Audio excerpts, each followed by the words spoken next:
What's up, everyone?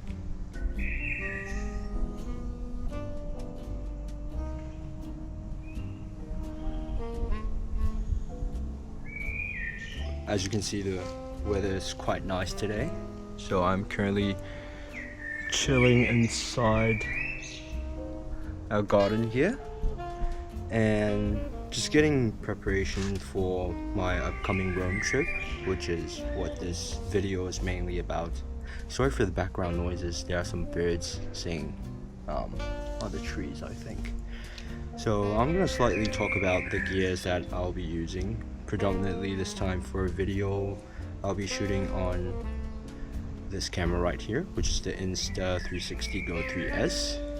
I just picked it up a while ago, and I'll be using for photography and some of the B-rolls, I'll be using the trusty Fujifilm X-H1 and pairing with the XF18-135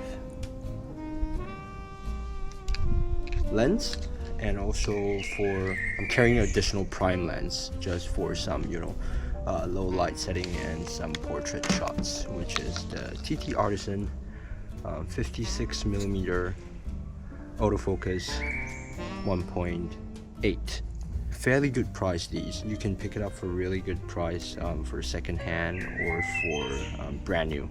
Actually, it does come with a lens hood, but I don't usually put it on because I usually leave my lens cover, which is I believe a 52mm thread, because when you put the square lens hood that they give you, you actually cannot put the lens cap back on. So I like to sort of keep it nice and tidy so you don't have any scratches on the lens. So yeah, so this is the prime lens that I'll be bringing, and also with the 18-135 zoom on my Fujifilm X-H1. And I'm flying out to Rome tomorrow from Amsterdam, and yeah, I'll see you guys at the airport.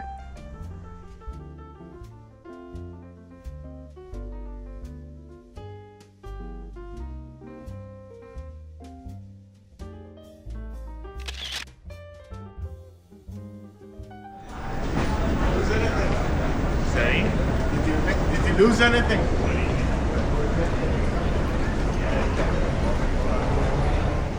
Hey guys, got past the security. Right now we're ready to board our flight to Rome, and the weather is not that good, to be honest. It's a bit foggy with overcast, but that also means taking off should be fun, Oh, there is a non-commercial jet taking off right there. I don't know if you can see it, but yeah, because it's the first day of vacation, so it's quite a busy time here at Schiphol. A lot of flights taking off to holiday destinations. We can see all of them lining up on the runway, getting ready to departure over there. So I will keep on updating and see you guys in Rome.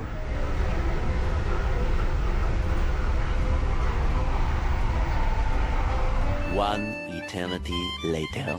So after a double delay both at the departure airport and also train delay at the Rome airport, I finally reached my Airbnb.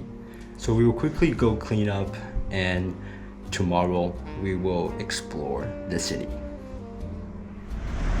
Buongiorno, good morning everyone. We are currently at the riverbank of River Tiber here.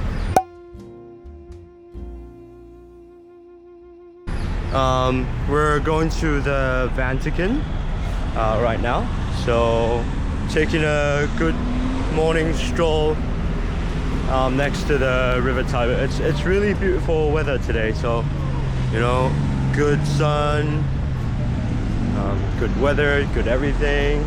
We'll see if we can snatch some good shots of the Vatican City. It surely will be pretty crowded, I'm guessing, because this year, 2025 Jubilee year, so there will be a lot of pilgrims all around the world coming to visit the Vatican City for the Jubilee year.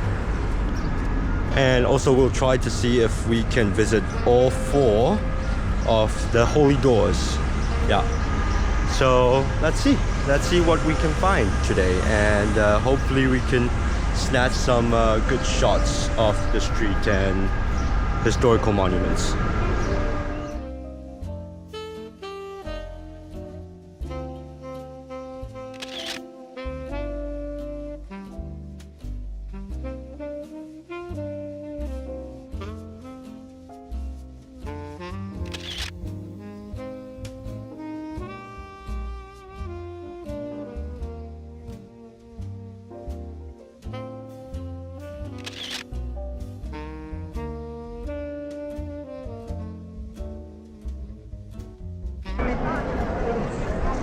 We are at the square, as you can see from that time-lapse video. We can see a lot of people, not just tourists, a lot of pilgrims coming to visit.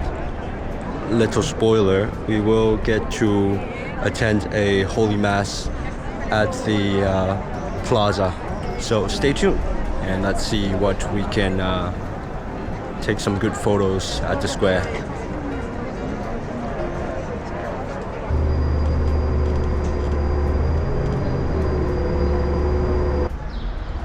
Hey guys, we made it to the Basilica, which is the Basilica of St. Paul outside the wall.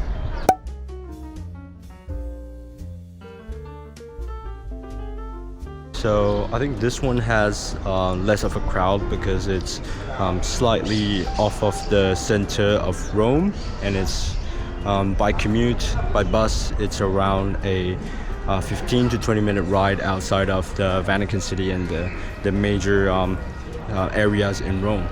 But this is a very stunning, very beautiful basilica, and it's our starting point for this pilgrimage. So we will also go through the Holy Door, which is right there. We will go take a look later, and let us go see what's inside.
We are currently early morning at our second Papal Basilica of St. Mary Major.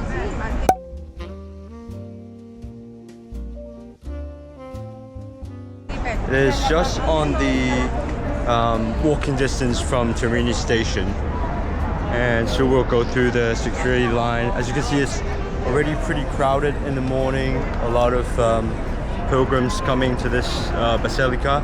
It's also because we'll get to see inside, not just go through the holy doors, but also the burial place of the late Pope Papa Francesco. And a lot of pilgrims arrive pretty early. It's only 9 o'clock in the morning right now. So we will soon go through the security gates, and the holy door, the Porta Santa of the Papal Basilica of St. Mary Major is right over there. Let's go! A few moments later. So after 2.5 hours of line, finally made it through the security check line, and now we're going into the Basilica via the Porta Santa, the holy doors. And let's go back into more lines.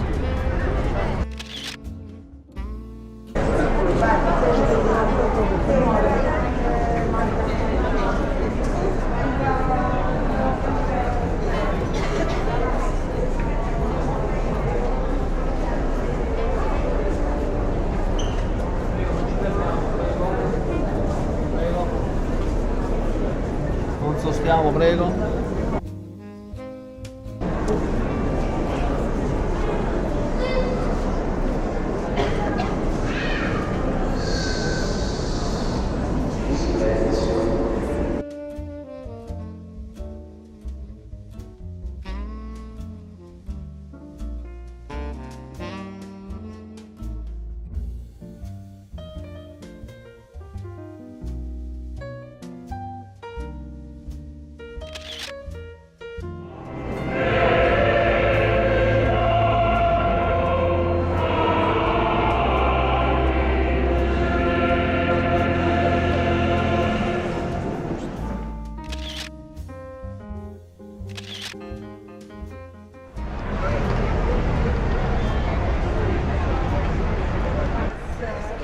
Hello guys, we are outside of the Basilica St. Peter's.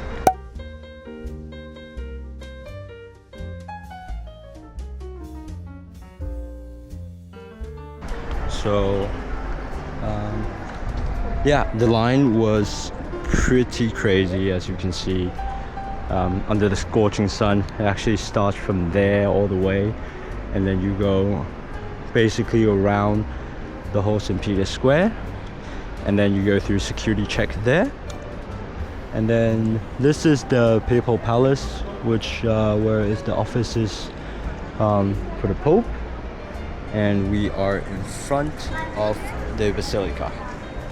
So this is just like a stand for a Wednesday audience where the Pope will have a mass with the general public. You can basically reserve tickets or book tickets for the mass, and we will have the chance to attend it tomorrow morning. So very blessed of this opportunity. It's also my birthday, so it's very special for me. And now we are going through the Porta Santa of the Basilica St. Peter. So I will see you inside.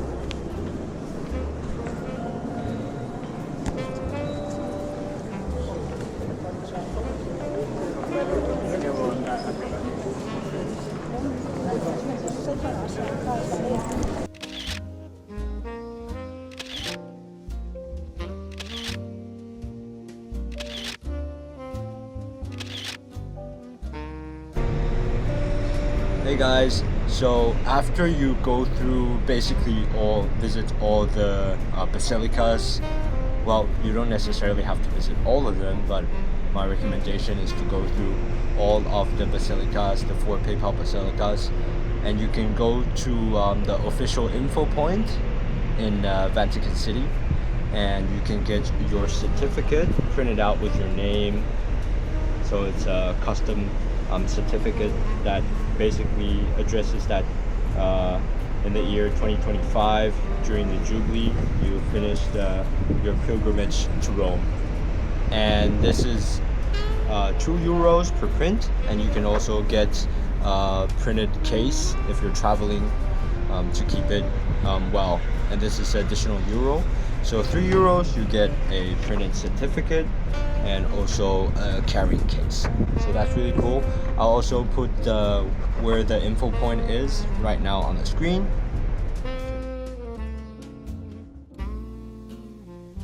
Usually it will take you like 30 minutes to an hour to line up because it's quite popular in demand. I definitely recommend everyone who comes to Rome to get their certificate printed out.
Good day everyone. We are currently outside of the Basilica di San Giovanni.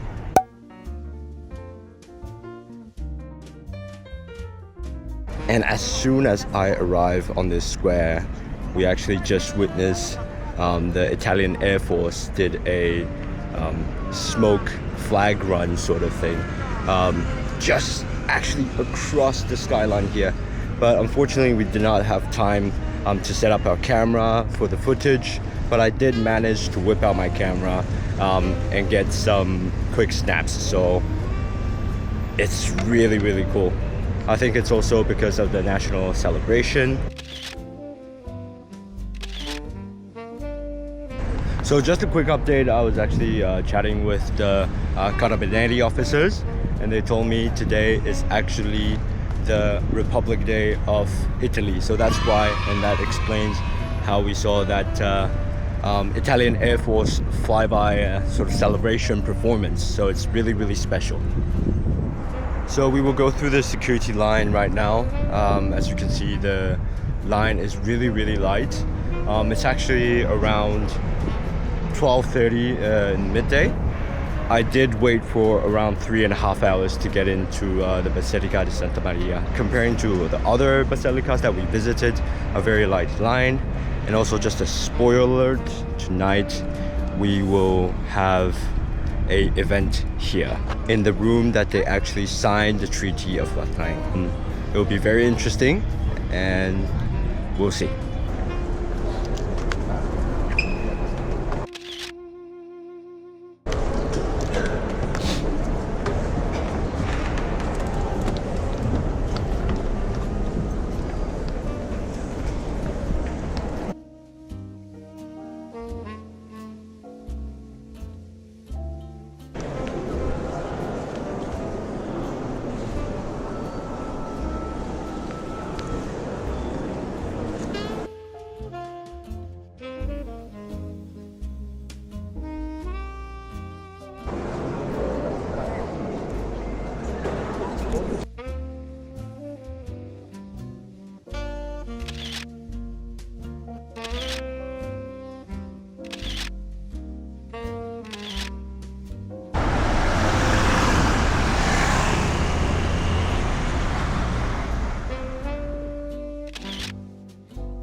We are outside of the Colosseum right now, and also right behind me is the Ark of Constantine. So you can see the Ark right here is actually commissioned by the Roman Senate, celebrating Emperor Constantine's victory in the Milvian Bridge battle in 312 AD. And it's one of the largest arc of celebration that we can see right now. And there's actually two arcs close to this area. So not just this Arc de Constantine, also on top of the hill there's another arc which Napoleon actually came to Rome and sort of look into the design of it, which inspired him to design the Arc de Triomphe in Champs-Élysées. So it's just right behind us on top of that hill. So as we take a closer look at the Arc, it's actually pretty amazing. We can still see the very detailed carvings of the sculptures on this Arc. And if we take a closer look right here,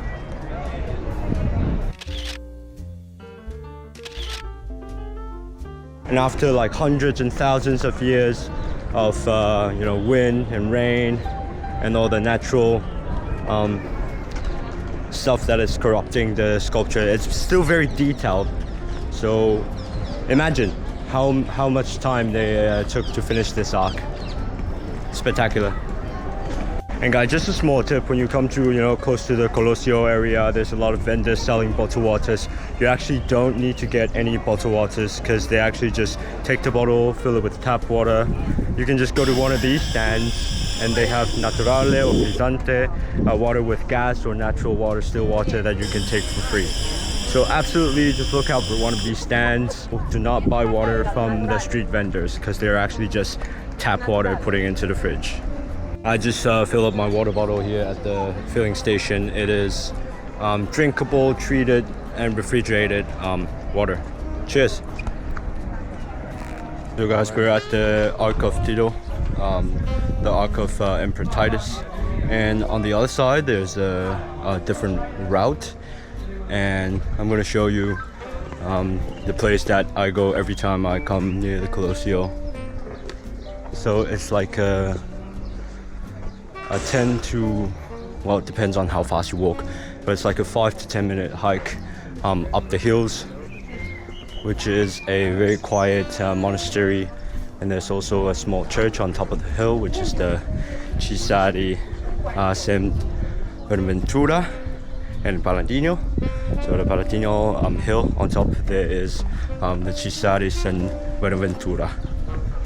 So every time I come close to the Palatino Hill, this area, I usually take this small hike on top of the hill to pray at the church.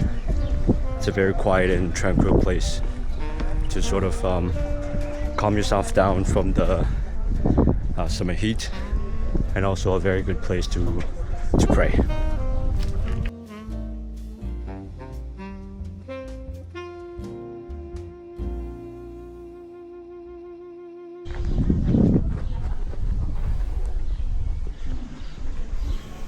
So yeah, you can see after just a 50-meter, 100-meter hike up the hill, quiet and tranquil from the rest of the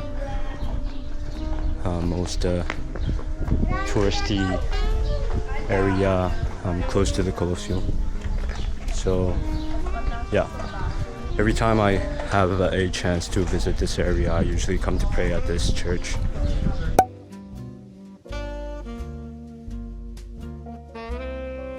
It's definitely not the most glamorous or the most well-designed, equipped with all the sculptures and everything, but it's a very nice and quiet place.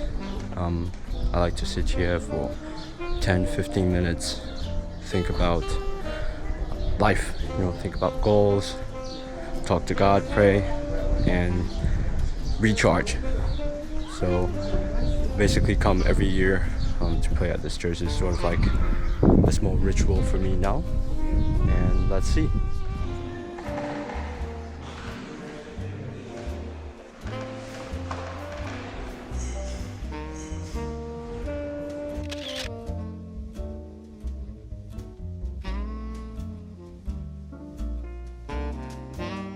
Hey guys, behind me here you can see the Aqua Claudia. So this is commissioned by Emperor Caligula, and it's finished during the time of 52 AD from the Emperor Claudia. So it provided all 14 districts of city of Rome on water.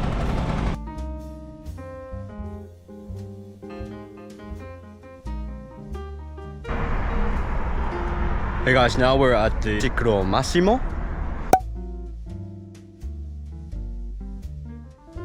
The Circus of Maximus. So this used to be an ancient place where Romans do chariot races around the track. You can see it's absolutely a massive open space. So right now it's all it's sort of blocked for that part is blocked for archaeological events, and the front part is blocked to construction. I think they are also used to host major events. As we can see, there is a stage right there. But this massive arena sort of place is said once used to hold up to 250,000 Romans to watch chariot races. So it's very impressive, and I think a lot of locals come in the afternoon or the evening to have a little stroll, walk their dogs around this place. Yeah, imagine, 2,000 years ago, absolutely massive place, 250,000 Romans sitting around watching chariot races. Most impressive.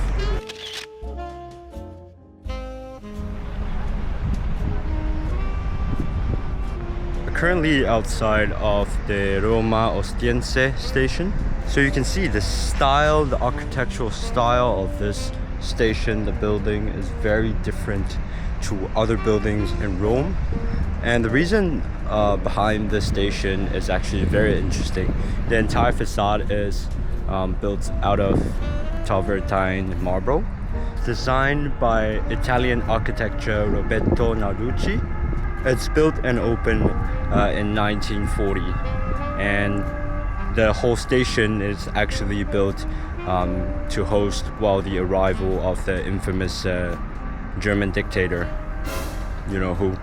And at that time, the king Victor Emmanuel III, the king of Italy at that time, and also Mussolini was here to greet the dictator. He was arriving, and during that time, it was a bit of a rush to build this station, also to impress the guy that they are a worthy ally at the time. So it's very interesting, and it's also very different from all the other buildings around the city of Rome. And interestingly, just right after the war, 1947, the king at that time, the Victor Emmanuel III, died in Alexandria in Egypt, and also the successor of Victor Emmanuel III, Umberto II, only had a very short regime on the throne. And so actually today Italy is celebrating their Republic Day. So it's also very interesting that we get a chance to look at the station and how it is so different from other architectures or other stations across the city.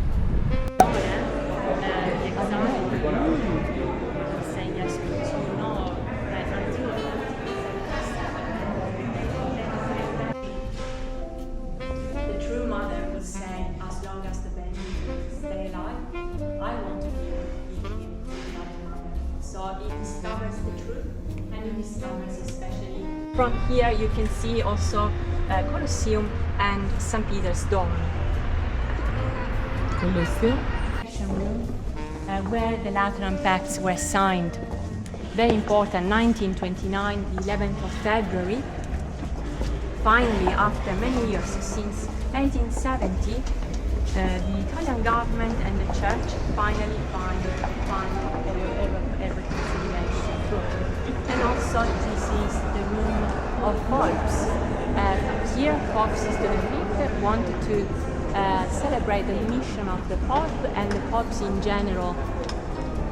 And we have the good works of Pope Sisto V all around what he accomplished in just 5 years, as I mentioned initially.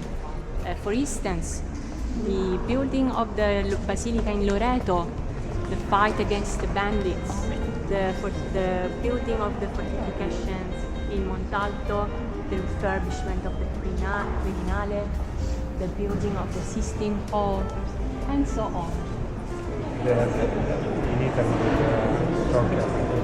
Okay. So he Like Napoleon. made them just to reinforce the agreement. Who is the prime minister of Italy? Instead of Pope is the king. So the king and the Pope. Hey guys, good day. So we are now in the Piazza di Spagna, the Spanish Plaza, and right here we are in front of the embassy of Spain for the Holy See. So this building is very, very special. It is one of the oldest embassy in the world. It is established in 1480, and it's re-renovated again during the 1600s. So I believe it's around 1653. The building was redesigned and renovated again. And the reason why this place is called Piazza di Spagna is because the embassy is located right here. And interesting enough, this is not the embassy of Spain for Italy, but instead for the Holy See. So we can see the emblem in front here that says Ante la Santa Sede. Yeah, very interesting. And if you go through Rome, actually you'll see all kinds of columns like this established around the city, and that is for pilgrims in the early ages to come visit Rome, and they know where are all the historical churches and all the major buildings are for them to roam around basically. So we're gonna go around Piazza di Spagna and also go up the stairs where the very iconic, famous The Roman Holiday is. Have this scene where Audrey Hepburn was eating her gelato on the stairs. And interesting enough, because so many people wanted to sort of recreate that scene from the movie, they take their gelatos and eat it on the stairs, and now the government has officially banned from eating gelato because all the ice creams are dropping onto the stairs and making a mess. So let's go and see what the stair and the fountain is like. Hey guys, so we're now at the bottom part of the steps, and we can see here the Fontana della Baccasia. It is built in a 17th century, very Baroque style fountain. It looks like a ship, and you can see there's like water coming out on the side here. And a lot of people actually believe that this fountain brings good fortune, so as the same as Fontana di Trevi, people put coins into it, making wishes, and also tourists or whoever is thirsty can come and fetch their waters from the side. And behind the Fontana is actually the world famous Spanish Steps. This is where the movie Roman Holiday starring Audrey Hepburn had a shot here.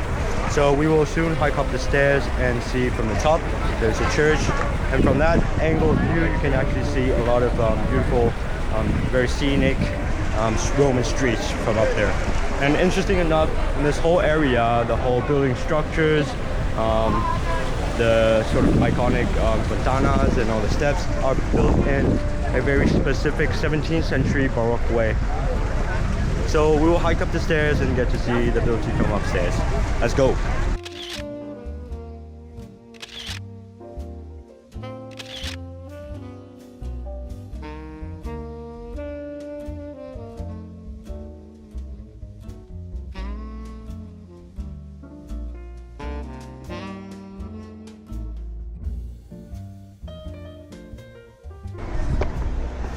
So we're now hiking up the stairs.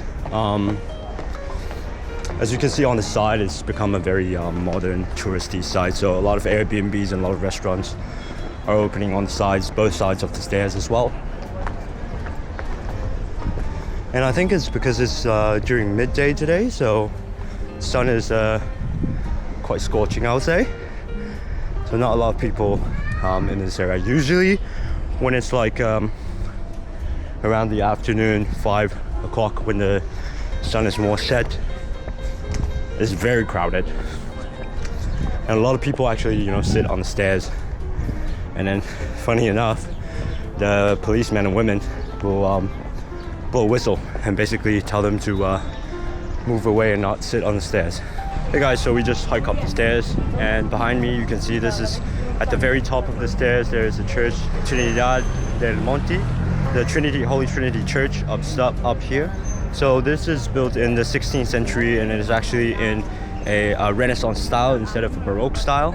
And like I just said, there is also a obelisk here. So for these are the major purposes for pilgrims around the world. When they visit Rome, they know where the major churches are.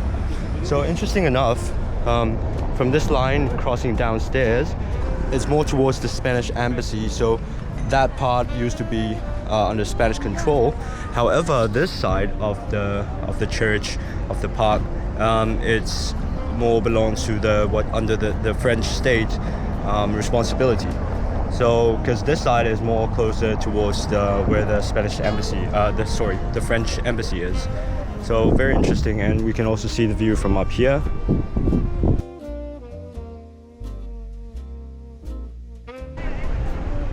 So we are currently on the steps of the entrance of the Trinidad del Monte, and then from up here we can actually see there's a couple of structures that way.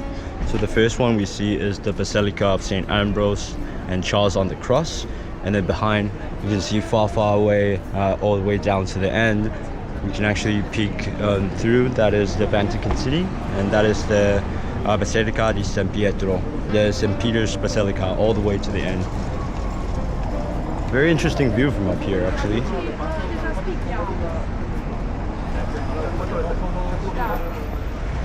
We are now at the People's Plaza.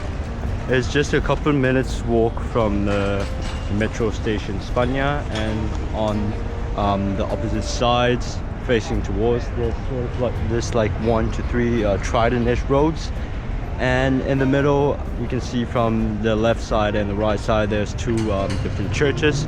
On the left here, the church is the Basilica de Santa Maria Monte Santa, and on the right is the Chiesa de Santa Maria Merico. So 2 different Baroque style churches, only a slight difference from the bell tower, and we can see the trident-ish road from the middle and left to right.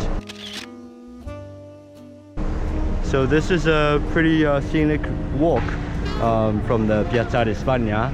This is the Piazza de Polo.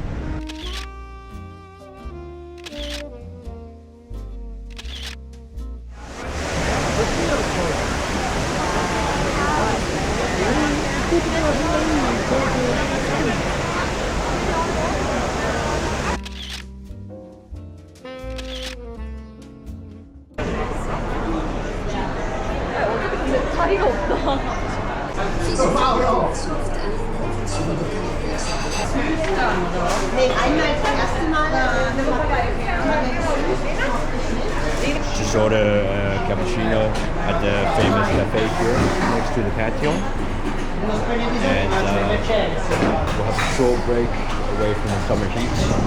Perfect place to stop by when you visit the patio.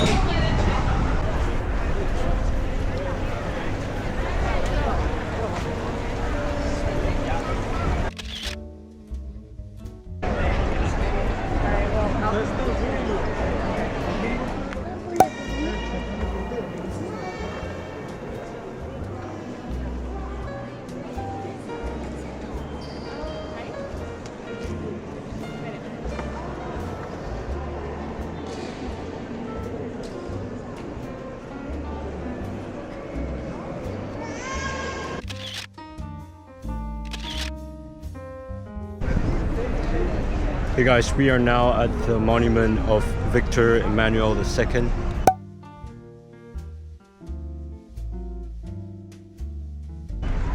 It is just at the very end of the Piazza Venezia, and it's really amazing, complete with massive amounts of white marble. This architecture is absolutely beautiful with a panoramic scene across the piazza.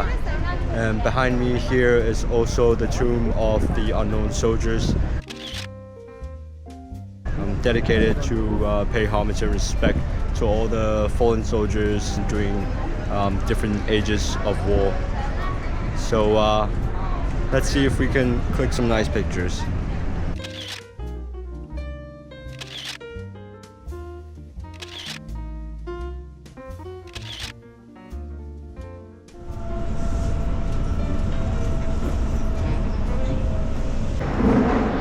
Good morning, everyone. Welcome back to the Fiumicino Leonardo da Vinci Airport of Rome.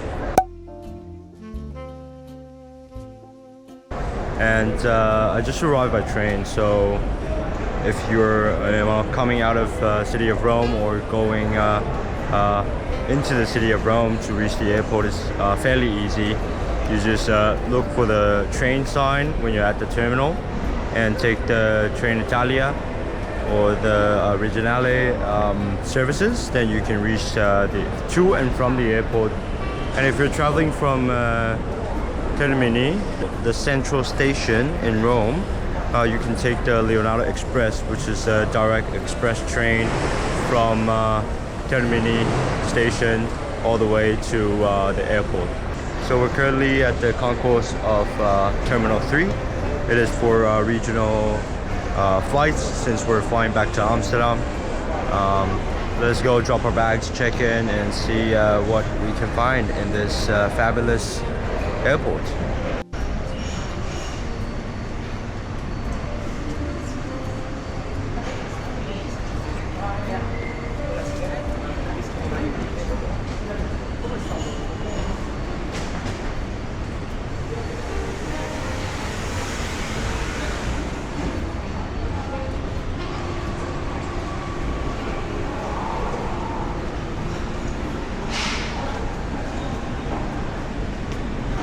Welcome back, guys. So we just got past through the security and head up one floor. So we're currently at the first floor. And behind me you can see there's a lot of lounges, the ITA Airways lounge, and also a couple of business lounges. There is Prime Class, Prime Vista, and also the Plaza Premium Lounge is all located on this level, the first level of Terminal 3. And as soon as you go through security, there's a couple of duty-free stores that also sells food, cafe. I don't personally recommend you to get your breakfast or get whatever food you need as soon as you cross in those duty-free sort of stores. But also discover the first floor here, because there are more options. Do come one floor above the Grand Concourse and also discover what is on top, because there are quite a lot of options for you to choose. So I just found a restaurant and I'm going to enjoy my breakfast right now. It is, I would say, decently priced for airport breakfast. You can basically get like a full breakfast with the coffee within 20 euros. So I would say it's like fair price. And yeah, buon appetito. As you can see, there's quite a lot of shops and cafe and restaurants upstairs, and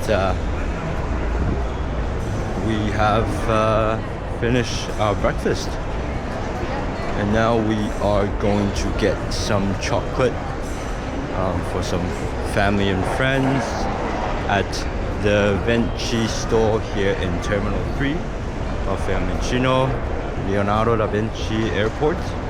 I really like this airport though. It's very well organized and clean, a lot of shops, and now we are in the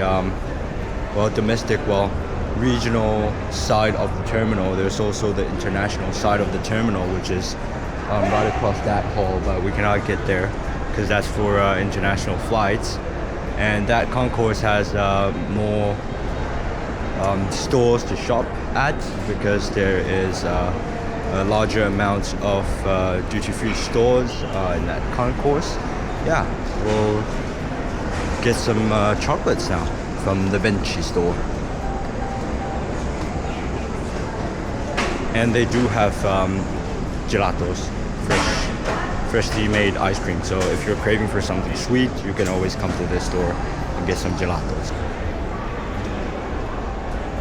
We got some chocolates from Vinci and trying to get it out of the bag to show you guys. There we are. I got my personal favorite flavor, which is the Cremino Pistachio, the pistachio flavor chocolate. This is the GOAT, guys. This is absolutely the best flavor that Vinci makes. So if you have a chance to come to one of their boutiques, one of their stores, definitely go get one of these.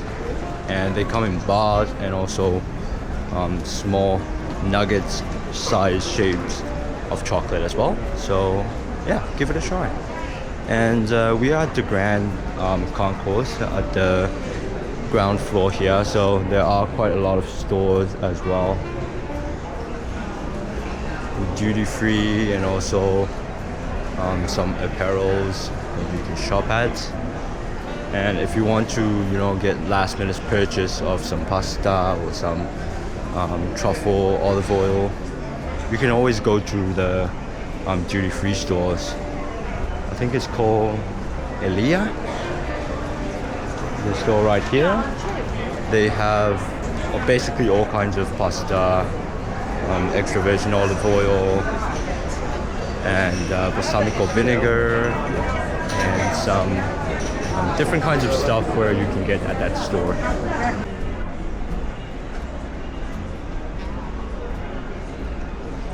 There's also a work area.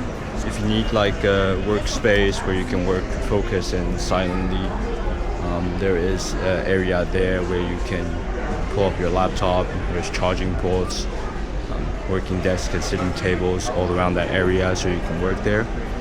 And it's a very silent and focused area. You can just take your stuff out and start working. So that's also good. And also it's quite interesting that sleeping is actually banned in that work area, so you literally cannot take a nap there. But that makes sense, you know. It's for an area where you need probably last minute work to get some stuff done before boarding your flight. Hey guys, so I just went to do some shopping, you know, getting chocolates and birthday present for myself,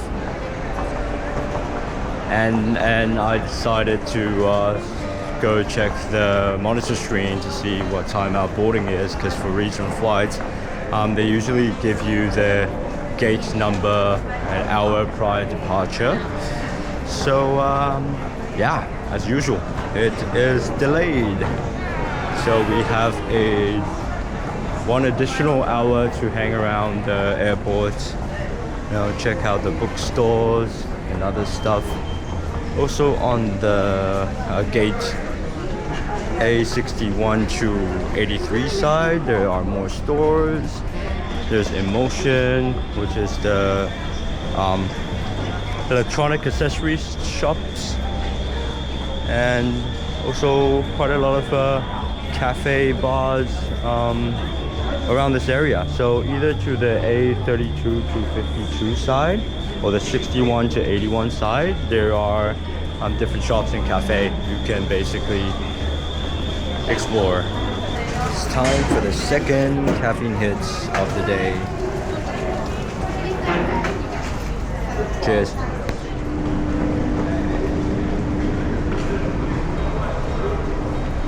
Who would have imagined in the airport there's some old sculptures that are being displayed. I think it's a cooperation with a Parco Archeologio and also the Ministry of Culture of Italy. They're putting some interesting sculptures here between the walkway. So it's very refreshing, but also very cool. You know, in the middle of all the modern technology, and there is a 2,000-year-old sculpture in the middle. Absolutely wonderful, and it shows the purest form of the city of Rome. A lot of cultural, a lot of historical stuff, even at the airport. Absolutely cool.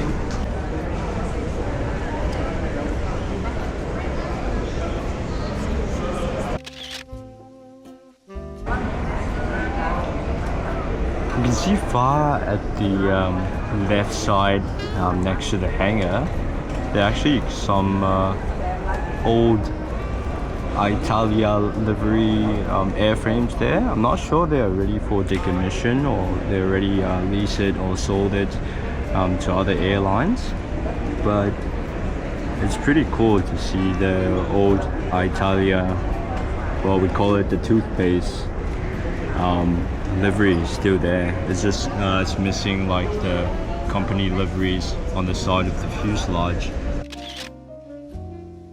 But there are a couple of them parked right here. And the reason for that is because the Rome Fiumicino Leonardo da Vinci Airport is the main hub for ITA Airways, which used to be Italia. And yeah, there's just a park right there. It's sort of sad to see them just park right there waiting for their destiny as well. So we're back in Amsterdam Schiphol Airport, and boarding was quite a rush, so I didn't have a chance to take you guys to see the plane that we flew today. It's the brand new A321neo. It's one of 8 in KLM's fleet. And today's weather is actually better than before I left. It's quite sunny, but definitely pretty windy. The landing pilot flying used full flaps.